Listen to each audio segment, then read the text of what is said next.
Se olharmos atentamente para o percurso da dança clássica no Ocidente através dos tempos, veremos que essa era, sem dúvida, uma disciplina reservada aos homens. E é sobre esse assunto que falaremos hoje no meu canal. Vamos falar de dança, onde eu te dou as boas-vindas.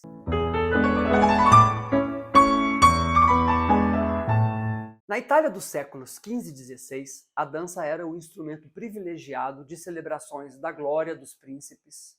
E, posteriormente, na França, esses espetáculos foram refinados sob a influência da Academia de Música e Poesia, criada em 1571.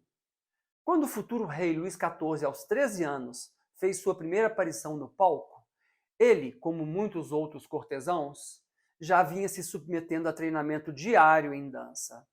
A partir daí, essa atividade afirmou-se cada vez mais como um instrumento de poder e símbolo de elegância usado em espetáculos para a glória do rei.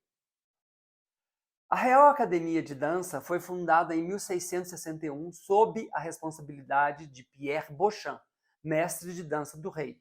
E em 1673, a dança deslizou dos salões para os teatros e a primeira escola oficial foi inaugurada, tendo Lully, o compositor italiano, no cargo de diretor de música, e somente bailarinos homens. Essa profissionalização permaneceu exclusivamente masculina até 1681, quando a escola se abriu para as mulheres. E assim se passaram muitos anos e grandes espetáculos foram criados até que o aparecimento das sapatilhas de ponta no século XIX levou ao boom da dança feminina, pois o público ficou totalmente maravilhado com essa técnica que dava a impressão de que a bailarina estava flutuando sobre o palco. Sendo assim, o papel do homem bailarino foi gradualmente se tornando apenas um suporte para a parceira e pouco a pouco ele foi se eclipsando. Até que no final do século XIX, Marius Petipa, sobre o qual eu já publiquei um vídeo aqui nesse meu canal, emigrou para a Rússia e criou dezenas de balés que incluíam difíceis pas de deux. Pas de deux é uma sequência de um balé composto por um adágio, uma variação masculina e uma feminina, e termina com uma coda. E isso permitiu que a proeza do bailarino fosse novamente destacada. Sendo assim, o homem na dança passou a elevar a performance do corpo de balé, contrastando com a perfeição angelical das solistas, que precisavam da força da coreografia masculina para o equilíbrio do espetáculo. Ao longo da história, os maiores homens da arte do balé forjaram um legado inesquecível que continua até hoje. E aí podemos destacar alguns, tais como Enrico Cecchetti, que foi considerado o melhor bailarino de seu tempo e que dançou e ensinou no Balé Imperial de São Petersburgo e mais tarde percorreu o mundo com os balés russos de Diaghilev e se estabeleceu posteriormente em Londres como professor do método que ele desenvolveu e que até hoje é bastante respeitado. Falarei alguns nomes, obviamente deixarei de falar vários, mas vou citar alguns bailarinos remarcáveis. Um deles, Václav Nijinsky, cujos saltos provocavam ovações frenéticas e fizeram dele um dos bailarinos mais célebres de todos os tempos. Suas parcerias com as bailarinas lendárias Anna Pavlova e Tamara Karsavina eram consideradas jornadas intensas e emocionais. Nijinsky se aposentou dos palcos em 1919, aos 29 anos, após ser diagnosticado com esquizofrenia. Não existe nenhuma filmagem dele dançando, embora ele seja considerado sem igual no mundo da dança. Uma personalidade muito respeitada no mundo da dança foi Rudolf Nureyev, que nasceu na Rússia em 1938 e foi solista do então Kirov Ballet em sua juventude. Em 1961, ele buscou asilo em Paris para escapar da censura da União Soviética e deslumbrou o público ocidental por quase 30 anos, pois foi um bailarino espetacular, trabalhando em um calibre que poucos outros haviam se aproximado até então. Na década de 80, ele foi diretor do Ballet da Ópera de Paris e revolucionou a instituição, revelando dezenas de estrelas que hoje em dia dirigem as principais companhias e escolas de dança da Europa. Fora do palco, sua vida não era menos colorida. e ele teve uma morte triste e prematura de AIDS em 1993. Mikhail Baryshnikov desafia Nijinsky e Nureyev para o título de maior bailarino da história do balé. Misha nasceu na Letônia em 1948 e ingressou no Kirov Ballet em 1967. Ele também desertou da União Soviética em 1974, quando ele tinha 26 anos, buscando asilo político e se tornou um cidadão dos Estados Unidos e bailarino principal do American Ballet Theatre, onde seu virtuosismo e apelo ao público garantiam multidões aplaudindo de pé ao vê-lo dançar. Ele continua a atuar e a executar projetos e é idolatrado no mundo da dança. Podemos também falar de Peter Martins, que é um bailarino dinamarquês que tornou-se uma sensação internacional quando foi convidado por George Balanchine para o New York City Ballet, atuando como bailarino principal, simultaneamente ocupando o papel de mestre de balé. Após se aposentar do palco, ele passou a dirigir a companhia, ali permanecendo no cargo de 1990 a 2018. Eu gostaria de mencionar o nome de Carlos Acosta, que nasceu em Cuba em 1973 e dançou como primeiro bailarino no Royal Ballet de Londres por 17 anos. Os movimentos afiados e poderosos de Acosta dominavam o palco e ele foi comparado a Baryshnikov e Nureyev. Acosta se aposentou dos palcos em 2015 e hoje em dia dirige a Birmingham Royal Ballet, que é uma companhia muito importante na Inglaterra. Não podemos deixar de listar aqui o importante nome do brasileiro Marcelo Gomes, que nasceu em Manaus, no Brasil, em 1979, foi vencedor do prestigioso Prix de Lausanne em 1996 e se tornou bailarino principal do também American Ballet Theatre, em Nova York, onde ingressou em 1997 e dançou todos os grandes papéis de solista durante 20 anos. Gomes foi um primeiro bailarino idolatrado e muito procurado, e suas parcerias com bailarinas importantes tais como Diana Vishnieva e Alessandra Ferri apresentavam um estilo arrojado em seus movimentos, tanto em seus solos quanto em seu extremo e atencioso papel de partner.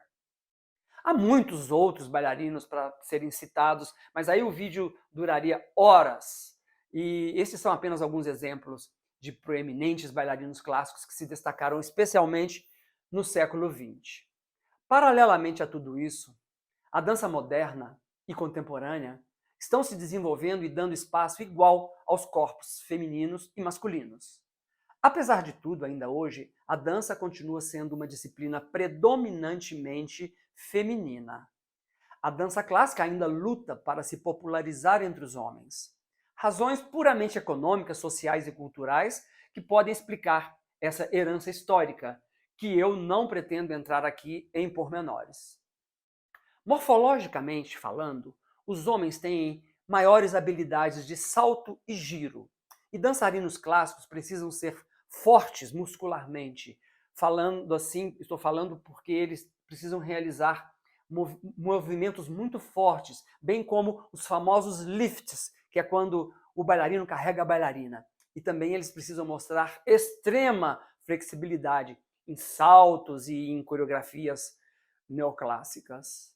Felizmente, estamos assistindo gradualmente a um novo reconhecimento das proezas corporais específicas dos homens. Essas últimas são amplamente destacadas em danças e estilos tais como o hip hop, o jazz, e estão voltando com força total, aos poucos, para a dança clássica. Cabe aqui uma reflexão delicada. Quanto ao uso de sapatilhas de ponta reservadas às mulheres, se é que isso continua a acontecer, muitos bailarinos homens atualmente se dedicam a esta atividade, em particular sob a direção de coreógrafos mais contemporâneos, ou no hilário Le Ballet Trocadero de Monte Carlo, que é uma companhia situada em Nova York. Ela é exclusivamente masculina e parodia os clássicos românticos e balés de repertório.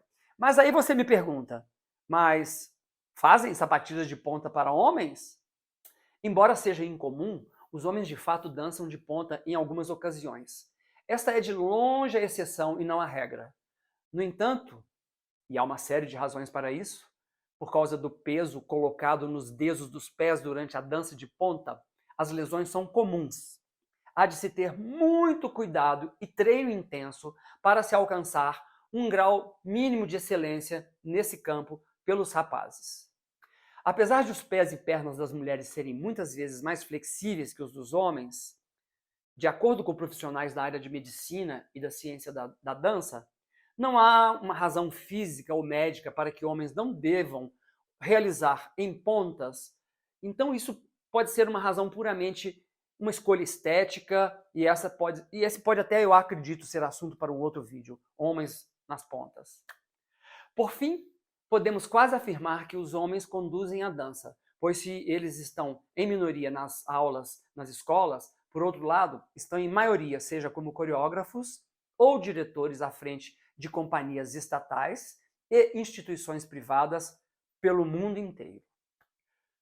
A carreira de bailarino é acessível a qualquer menino apaixonado pelo movimento e que sonha em voar pelo palco. As aulas para rapazes geralmente são oferecidas separadamente em estúdios de dança, focados em disciplina e atletismo. À medida que um jovem dançarino amadurece, a maioria das escolas internacionais é generosa com bolsas de estudos para garotos promissores que mostram ter físico, talento e determinação de se tornarem bailarinos sérios. E isso tem ajudado muito os nossos talentos, né? Inclusive a conseguirem contratos em companhias de primeira linha pelo mundo todo, companhias tais como Royal, American Ballet Theatre, enfim, até a Ópera de Paris agora.